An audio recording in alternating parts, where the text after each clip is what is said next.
Hi, I'm Junjiro Negishi, and in our division, cutting-edge research is being conducted to address important and pressing environmental issues, and also to help realize sustainable society. And our members' diverse research questions tend to have an applied perspective, and their approach, methodology, and study sites tend to be very different among them because of the diversity of environmental issues. We welcome you from different disciplines and backgrounds to join us in the future to further promote our environmental science research activities. And here you'll learn our members' research in more details, and thank you very much.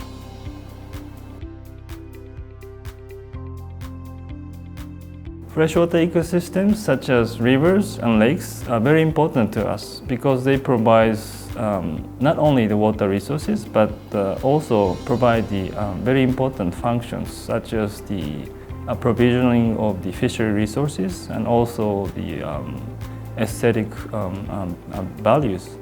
But they're globally heavily affected in a negative way by human activities and then climate change. And my research is to advance science and also the practice of conserving freshwater ecosystems.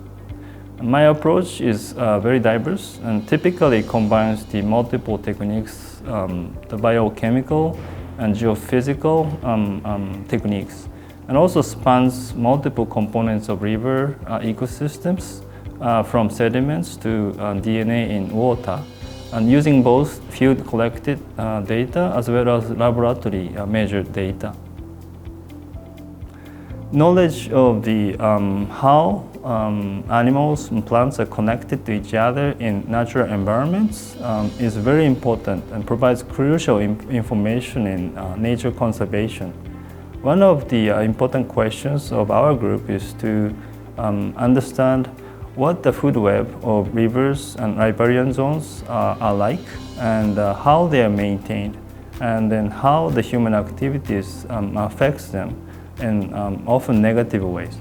And in order to understand these questions, we use the mass spectrometer, which allows us to measure the very small differences in terms of the carbon and nitrogen stable isotope ratios of tissue samples which are collected in the field.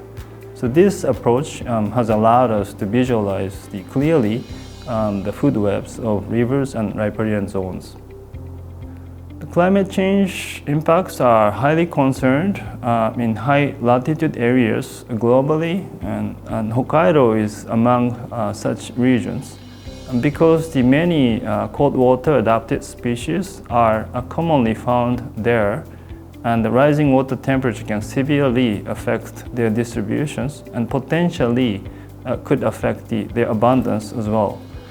So knowledge of the current condition and then future projection would provide us a very crucial information in coming up with the appropriate countermeasures for future. Our research up to today have shown that the severe contraction and also the fragmentation of the cold water habitat in the rivers nearby, so which is telling us that something needs to be done in a very short time period.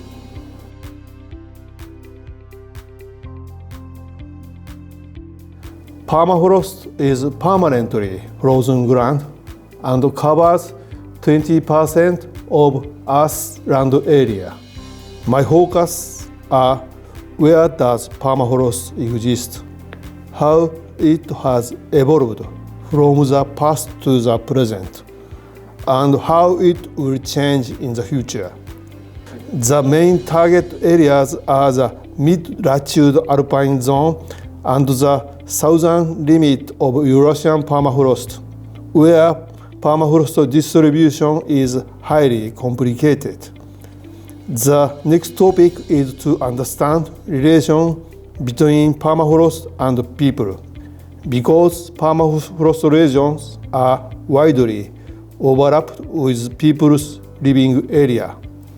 I am trying to understand comprehensively the impact of permafrost degradation on a livelihood on the indigenous people, especially in developing countries.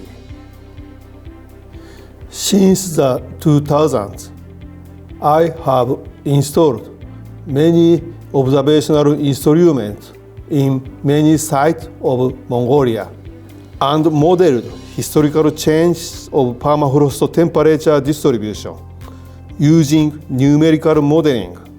In order to monitor permafrost temperatures, we drilled deep boreholes.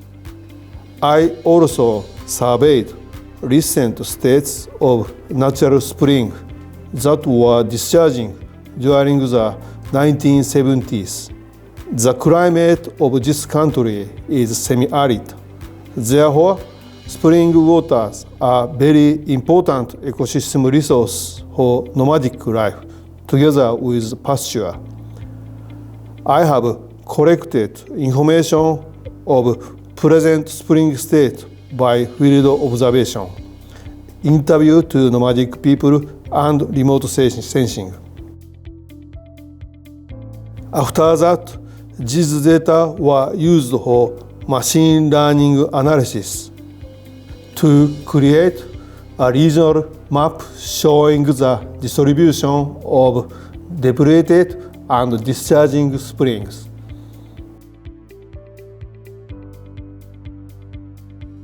In the environment, a variety of harmful substances, such as greenhouse gases like carbon dioxide, and the pollutant in water, like heavy metal cations, are released.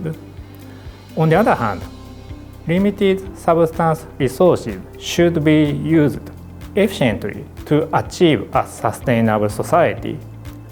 So, my research objective is to manipulate their very small substances using porous materials with regular nanometer-sized pores.